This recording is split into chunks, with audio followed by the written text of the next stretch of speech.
میں پڑھ لکھ کر بہت بڑی انسان بننا چاہتی ہوں، اتنی بڑی کہ میرے پورے گاؤں کی تقدیر بدل جائے، اور وہاں کی ہر بیٹی جو آج تک کتابوں اور اداروں کا چہرہ دیکھنے سے محروم رہی ہے، اب سے نہ رہے۔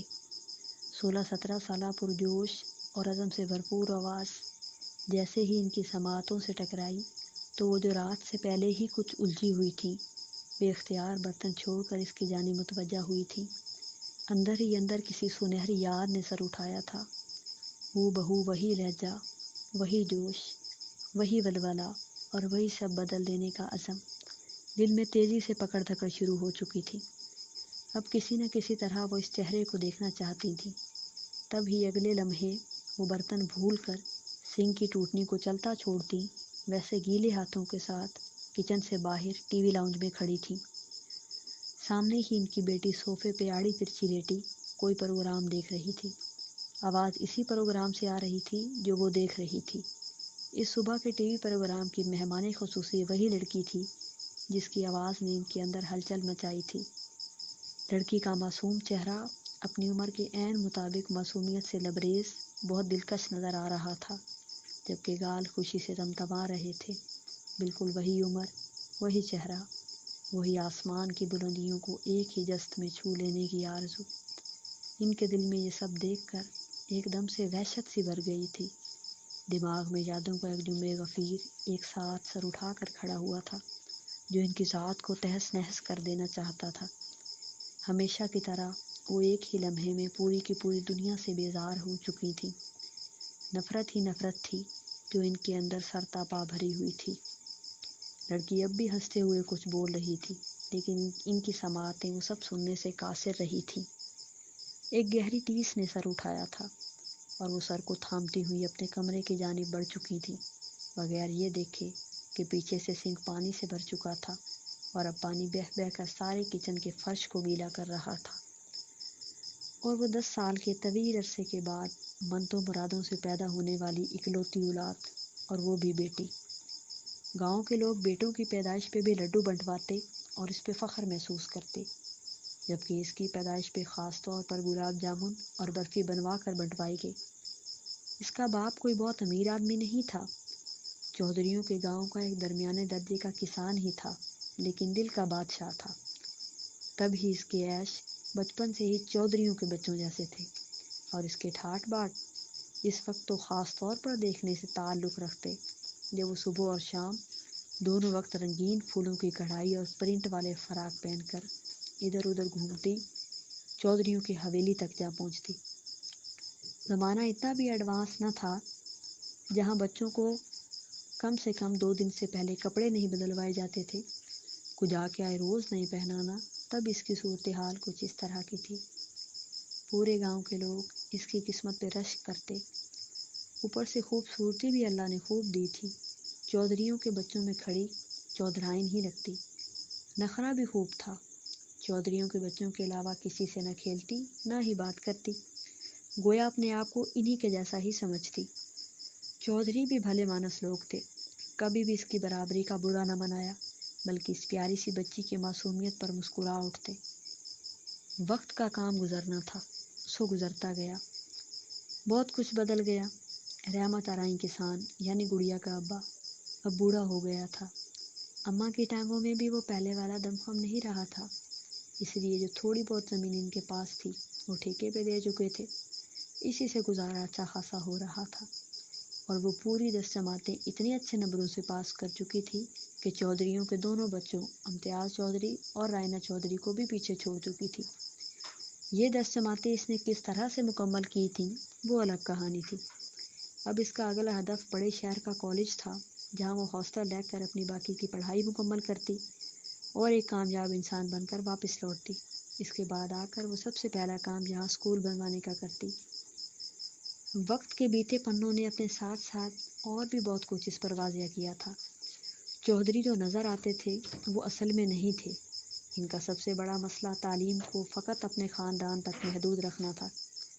چودھریوں کے خاندان کے بعد وہ اس گاؤں کی پہلی لڑکی تھی جس نے پاس والے گاؤں کے اسکول سے 10 جماعتیں پاس کی تھیں، ورنہ کسی بچے کو اجازت نہ تھی کہ وہ اسکول کا چہرہ دیکھے۔ شاید کہ انہیں اپنا جاگیردارانہ نظام تلپٹ ہوتا نظر آتا تھا۔ اس لیے یہاں اسکول بنوانے ہی نہیں دیا گیا تھا۔ لڑکے تو پھر بھی مڈل یا میٹرک کر لیتے اور لڑکیاں وہ بھی نہیں، لیکن لڑکوں کو بھی وہ 4 جماعتیں پاس کرنے کا فائدہ نہیں ہوتا تھا، کیونکہ انہیں واپس وہیں آ کر چودھریوں کی چینی اور روئی والی فیکٹری کا مزدور ہی لگنا ہوتا تھا۔ امتیاز اور رائنا، جو اس کے بچپن کے گہرے دوست تھے، اس کے اسکول میں داخلہ لینے کے بعد نہ رہے تھے۔ چودھریوں کے لیے وہ پیاری بچی اب ان کے گلے کا کانٹا بن چکی تھی۔ اس کے باپ نے کس طرح سے چودھریوں سے ٹکر لے کر اسے میٹرک کروائی تھی، یہ وہی جانتا تھا۔ روز لے جانا اور پھر چھٹی تک وہیں اس ڈر کے ساتھ رکے رہنا کہ کہیں اسے کوئی نقصان نہ پہنچا دیا جائے، اور اس کے بعد واپس لانا۔ لیکن اب وہ بہت کمزور ہو گیا تھا، شاید اس میں مقابلے کی طاقت ختم ہو چکی تھی، لیکن اس نے سوچ لیا تھا کہ وہ اپنے ماں باپ کے لیے مزید پریشانی کا باعث نہیں بنے گی، بلکہ شہر کے ہاسٹل میں ہی رہ کر باقی کی تعلیم مکمل کرے گی۔ اس طرح سے ان کی پریشانی بھی کم ہو جائے گی۔ لیکن کون جانتا تھا کہ آنے والا وقت اسے کیا دکھانے والا تھا۔ اور اس دن صبح کا آغاز ہی کچھ بے رونق اور عجیب سا تھا، لیکن اس کی زندگی کا ایک اہم دن تھا، کیونکہ آج وہ کالج میں داخلے کے لیے جا رہی تھی۔ ویسے اب کی دفعہ تو اسے ابا کے ساتھ ہی واپس آ جانا تھا، کیونکہ فی الحال صرف داخلہ کے لیے ہی اپلائی کرنا تھا اور اس کے بعد لسٹ لگنے تک انتظار کرنا تھا۔ لیکن جو ہی لسٹ لگتی تو اسے پھر پکا 6 سال کے لیے ہاسٹل ہی شفٹ ہو جانا تھا۔ ابا تو اپنے آپ کو سنبھالے کھڑا تھا، جبکہ اماں اس کی جدائی کی وجہ سے کچھ دکھی تھیں، اس لیے بار بار اپنی نم آنکھیں صاف کرتی۔ تبھی اس نے گھر سے نکلنے سے پہلے ایک دم سے بڑھ کر انہیں اپنے گلے سے لگا لیا تھا۔ اسے اگر کچھ بڑا بننا تھا تو اس سے پہلے ابا اور اماں دونوں کا مضبوط ہونا لازمی تھا۔ اگر وہ دونوں یوں ہی پریشان رہتے تو وہ یقیناً اپنی پڑھائی پر اپنے آپ کو مرکوز نہ رکھ پاتی۔ اماں، آپ چاہتی ہیں نا کہ میں ایک بڑی انسان بنوں، آپ کی بیٹی نہیں بیٹا بنوں، آپ کا اور اس گاؤں کے ہر غریب کسان کا سہارا بنوں، تو پھر آپ کو مضبوط بننا ہوگا اماں۔ اگر آپ اس طرح سے رہیں گی تو میں کبھی بھی بڑی انسان نہیں بن پاؤں گی۔ اپنی بات مکمل کرتے کرتے اس کی آواز بھی بھر آ گئی تھی۔ تب ہی اماں نے جلدی سے اپنی آنکھیں صاف کی تھی اور اپنے نرم ہاتھوں کو اس کے سر اور پیٹھ پر پھیرا تھا، جیسے حوصلہ دے رہی ہوں۔ جا میری دی، سونا رب تجھے کامیاب کرے اور تیری حفاظت فرمائے۔ بس اپنا خیال رکھنا اور اپنے اس بوڑھے ماں باپ کی لاج کو نبھانا۔ ہم تجھے اپنی سانسیں گروی رکھ کے دے رہے ہیں، اب ہماری سانسوں کی حفاظت تیرے حوالے ہے۔ جی اماں، میں اپنا خیال رکھوں گی، آپ بھی ابا اور اپنا خیال رکھنا۔ میں ہر مہینے آیا کروں گی اور منشی چاچا کے ہاتھوں خط بھی بھجوایا کروں گی، وہ آپ کو پڑھ کے سنا دیا کریں گے۔ اور ابھی تو لسٹ لگنے میں بھی کچھ وقت باقی ہے، ابھی تو آپ کے پاس ہی ہوں، ہم بہت ساری باتیں کریں گے، ٹھیک ہے؟ اب ہم چلتے ہیں، زیادہ دیر ہو گئی تو مسئلہ ہوگا، اب دعا کیجیے گا۔ ٹھیک ہے، رب رکھا، سونے رب کی امان میں۔ چل ابا، شہر والی لاری آنے والی ہوگی۔ ہاں دھیے۔ مسافر سفر کو چل دیے تھے اور وہ پیچھے سے تا دیر انہیں چلتا ہوا دیکھتی رہی تھی، حتیٰ کہ وہ دونوں چلتے چلتے ان کی نظروں سے اوجھل ہو گئے تھے۔ تب وہ کواڑ بند کرتی کام نپٹانے کو چل دی تھی۔ عصر سے پہلے ہی ان کی واپسی ہو گئی تھی۔ وہ بہت خوش تھی، اسے پوری امید تھی کہ پہلی لسٹ میں ہی اس کا نام آ جانا تھا، کیونکہ اس کے نمبر کافی اچھے تھے۔ گاؤں کی حدود میں وہ جیسے ہی داخل ہوئے تو اس نے اپنی اکلوتی دوست امارا کے گھر کچھ دیر کے جانے کی فرمائش کر دی، جس پر ابا نے ہمیشہ کی طرح بخوشی اجازت دے دی تھی۔ ٹھیک ہے پتر، تو جا مل لے اس سے، پھر میں شام سے کچھ دیر پہلے آ کر تجھے خود ہی لے جاؤں گا۔ جی ابا۔ وہ ہلکا سا مسکراتے ہوئے امارا کے گھر کا دروازہ بجاتی اندر داخل ہو گئی تھی، جبکہ ابا گھر کو چل دیا تھا۔ اسے امارا کے گھر آئے ابھی کچھ ہی دیر گزری تھی کہ ان کا لکڑی کا نیم پختہ دروازہ زور سے اس طرح سے دڑدڑایا جانے لگا گویا کہ ابھی ٹوٹ کر زمین پر آ پڑے گا۔ اس استاد پر سین میں بیٹھی امارا اچھل کر کھڑی ہوئی تھی، جبکہ وہ دل تھام کر رہ گئی تھی۔ کون؟ بلاخر امارا تیز تیز قدموں سے چلتی لکڑی کے دروازے کے پاس پہنچی تھی۔ گڑیا کا ابا ہوں امارا بچے، گڑیا کو ذرا جلدی باہر بھیجو۔ جی چاچا، لیکن اتنی جلدی؟ ابھی تو آئی تھی وہ، اس نے دروازہ کھولتے ہوئے پریشانی سے کہا تھا۔ ہاں دھیے، بس اس کی اماں کی طبیعت کچھ ٹھیک نہیں، تو جلدی کر اسے بھیج۔ صحن میں ہی بیٹھی گڑیا، جو سب صاف سن رہی تھی،